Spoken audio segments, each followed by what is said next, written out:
부처님이 사위성 기원정사에 계실 때의 일이다. 어느 날 부처님은 수행자들이 명심해야 할 6가지 소중한 일에 대해 말씀하셨다. 그대들은 6가지 소중한 법을 잘 명심하라. 그것은 공경하고 소중하게 여길 만한 것이니 마음에 굳게 새겨 잊지 말도록 하라. 그러면 어떤 것이 6가지인가?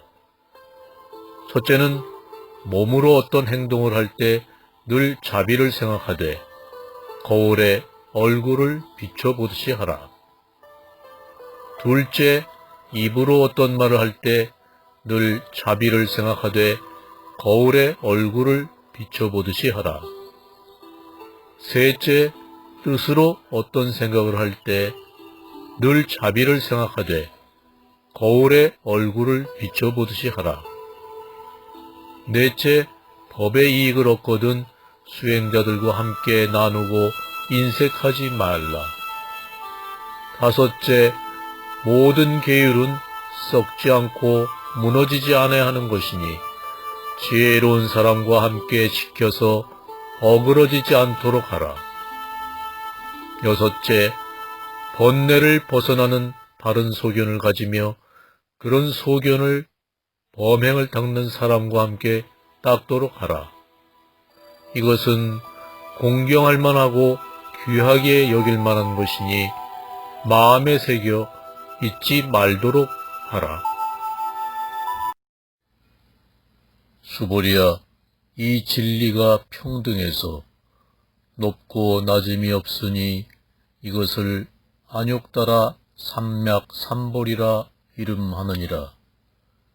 나도 없고 남도 없고 중생도 없고 오래 사는 것도 없이 온갖 거룩한 법을 닦으면 안욕따라 삼맥삼보리를 얻느니라.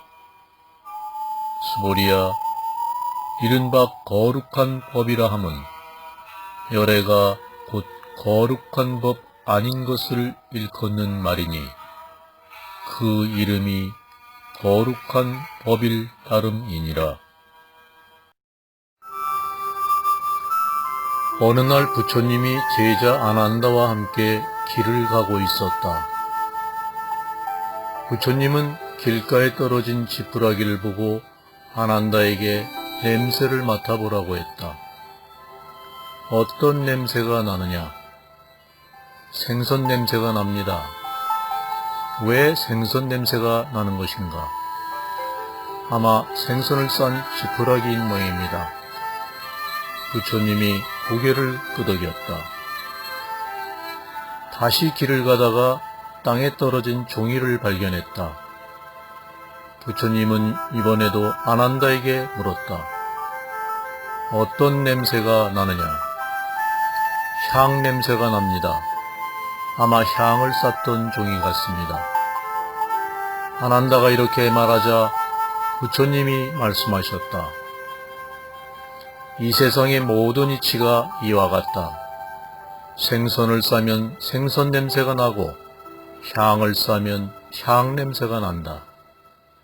원인이 있으면 그 결과가 있는 것이다. 크든 작든 모든 것은 인과 관계가 있다. 알겠느냐? 아난다는 비로소 고개를 끄덕였다. 아나나, 너는 알아야 한다. 이처럼 향과 꽃과 풍악으로 열애를 공양하는 것은 열애를 참으로 공양하는 것이 아니니라. 어떤 것을 일러 열애를 참으로 공양하는 것이라 하는가? 아나나, 비구, 비구니, 우바세, 우바이가 법을 잘 받아서 싶고 미묘한 이치를 생각하고 계율을 청정하게 지키고 그 법과 계율에 따라 올바로 행하면 그것을 일러 열애를 참으로 공양하는 것이라 하느니라. 첫째는 중생들이 굶주려 있으면 그들에게 음식을 공양하여 목숨을 잊게 하고, 둘째는 중생들이 병들어 고통받고 있으면 그들을 보살피고 공양하여 편안하게 해줄 것이며, 셋째, 가난하고 고독한 자가 있으면 그들과 함께하고 공양하며 보호하여 주고, 넷째, 청정하게 수행을 하는 이가 있으면 그를 위해 옷과 밥을 공양하고 외호하여 주어야 할 것이니라. 깨닫고 난 뒤에 과거, 현재, 미래를 꿰뚫어 세상을 살펴보니 부처와 승단의 스님들에게 공양하지 않고 안락을 이룬 사람을 본 적이 없다. 부처님께서 사와띠 기원정사에 계실 때였다. 어느 날 제자들에게 말씀하셨다. 윤회의 굴레는 한이 없다. 무지에 덮여있고 욕망에 얽혀있어 그 시작을 알 수 없다. 비유하면 개를 끈으로 묶어놓은 것과 같다. 개를 기둥에 묶어놓으면 개는 끈을 끊지 못하기 때문에 기둥을 빙빙 돌면서 서기도 하고 앉기도 하며 눕기도 하지만 기둥을 떠나지는 못한다. 범부들이 육신에 대한 탐욕을 버리지 못하고 육신에 대한 애착을 벗어나지 못하고 육신에 대한 갈망을 벗어나지 못함으로 육신을 따라 윤회한 것이다. 수행자들아, 마음을 잘 챙기고 관찰하라. 왜냐하면 오랜 세월 동안 윤회하면서 마음이 탐욕에 물들었고 성냄에 물들었으며 어리석음에 물들었기 때문이니라. 마음이 번거로우면 세상이 번거롭고 마음이 맑고 깨끗하면 중생계 또한 맑고 깨끗해지느니라.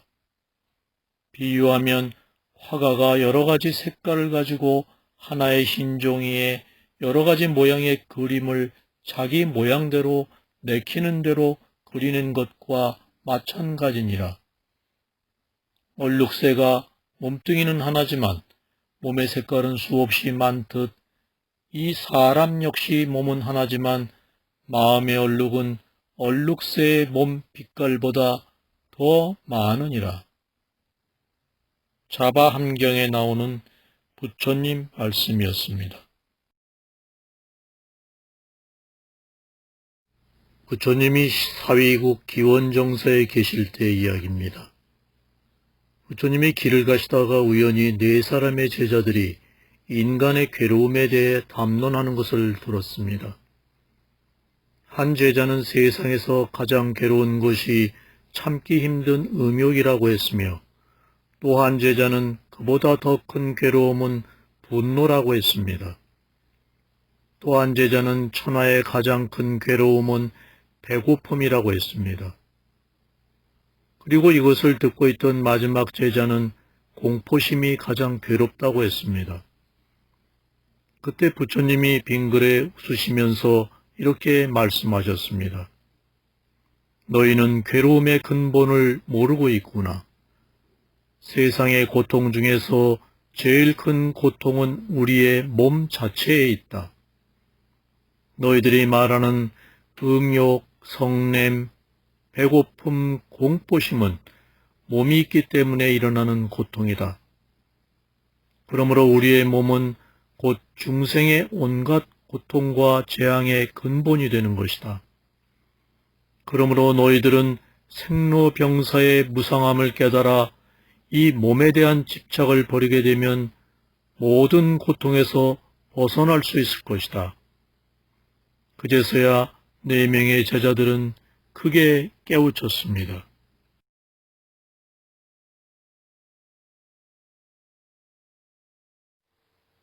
어느 날 부처님께서 라울라에게 말씀하셨습니다.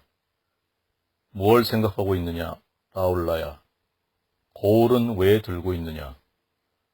저를 비추어 보기 위해서입니다, 스승님. 그와 같이 몇 번이고 비추어 살펴보아야 하느니라.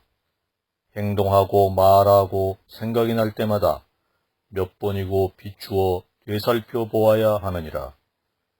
무엇을 하든 그것이 너나 남에게 혹은 너와 남 모두에게 해가 되지 않는지 되살펴보고 만약 그러하다면 그것은 악행이며 고통을 낳고 고통으로 이끄는 길이 되느니라. 되살펴보고 하지 말아야 할 것이라고 생각되면 결코 그러한 행동을 하지 말아야 하느니라. 그러나 되살펴보고 그것이 악행이 아니고 선행이라면 실행해도 되느니라. 부처님의 제자 중에 한 사람인 박할리는 매일 부처님을 자세히 살펴보는 버릇이 있었습니다. 이것을 본 부처님이 물었습니다. 여기서 무엇을 하고 있는가? 스승님, 저는 스승님의 평화스러운 표정과 우아한 상호를 보면서 무한한 성취감을 느낍니다. 라고 박할리는 대답했습니다. 이에 부처님께서 말씀하셨습니다.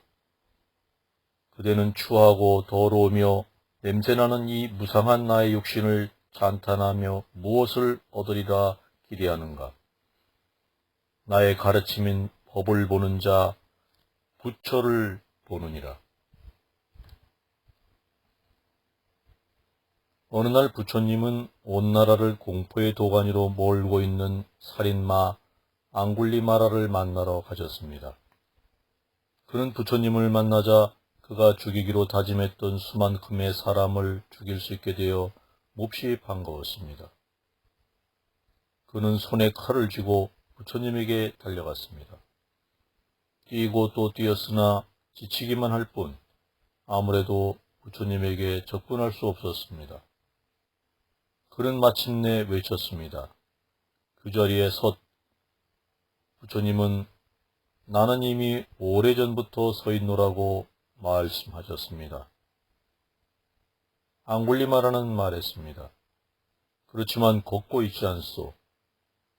그제야 부처님께서 말씀하셨습니다. 선다는 의미는 사악한 행위를 범하는 것을 중지했다는 것이니라. 이에 앙굴리마라는 물었습니다. 난 왜 이렇게 멀리 뛰어도 당신을 따라잡을 수 없는 거요? 부처님께서 대답하셨습니다. 그대가 뛰기 때문에 나를 따라잡지 못하는 것이 아니라 뛰기를 그만두면 나를 잡을 수 있을 것이니라. 그게 무슨 뜻이요? 앙굴리마라가 물었습니다. 뛴다는 것은 그대가 오랜 세월 악행을 범하여 괴로움을 당하고 있음을 뜻하는 것이니라. 이에 앙굴리마라는 포악한 살인 행위를 중지하기로 결심하고 부처님을 따라 그의 제자가 되었습니다.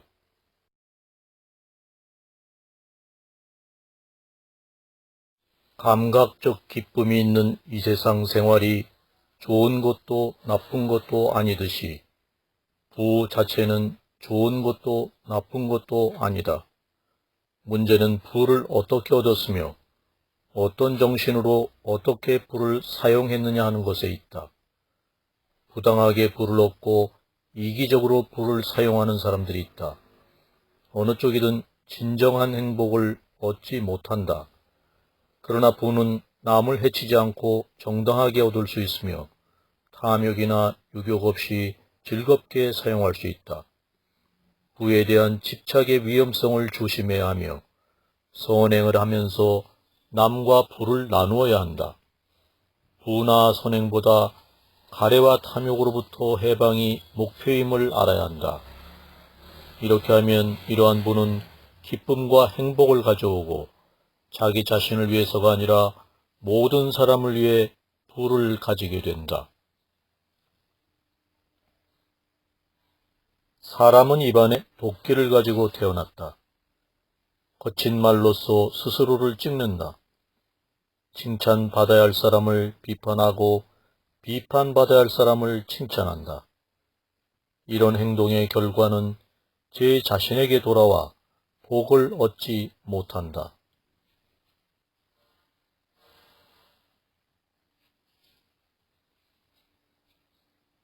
다섯 가지 큰 손실이 있으니 친척, 부, 건강, 도덕성, 정견 이 다섯 가지니라. 친척과 부, 건강을 잃어도 죽어서 바람직하지 않은 상태, 지옥의 상태에 빠지는 자는 아무도 없으나 도덕성과 정견을 잃으면 죽어서 이러한 상태로 떨어지느니라. 도박, 음주, 방탕과 같은 태만한 생활로 부를 잃어 고통을 받고 나쁜 소문이 퍼진다. 어느 모임에 가도 신뢰를 얻지 못하고 마침내 산란한 마음으로 죽어 불행한 존재로 태어나게 된다. 네 종류의 즐거움이 있다.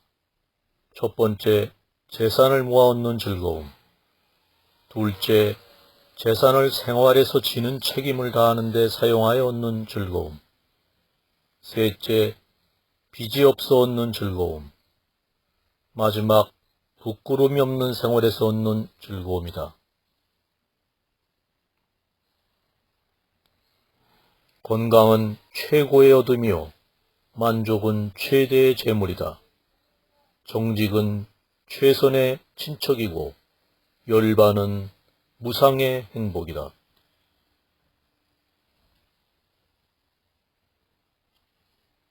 비구들이여, 보시를 하면 받는 자에 주는 5가지가 있나니 바로 장수, 아름다움, 위로, 체력, 이해력, 이 5가지니라. 진적, 이기적 갈망에 의해서 이기적 갈망이 조건이 되어 이기적 갈망에 내몰려 이기적 갈망에 전적으로 충동을 받아 왕은 왕과 왕자는 왕자와 성직자는 성직자와 시민들은 시민들과 싸우고 어머니는 아들과 아들은 아버지와 오빠는 누이 동생과 누나는 남동생과 친구들은 친구들과 다투나니 이에 그들은 죽음이나 극심한 괴로움을 당하느니라. 성을 내고 있는 사람은 얼마나 추하게 보이는가. 그는 편안한 잠을 이루지 못하니 부자이면서 가난하니라. 분노로 가득 차서 몸과 말로 스스로 다치느니라.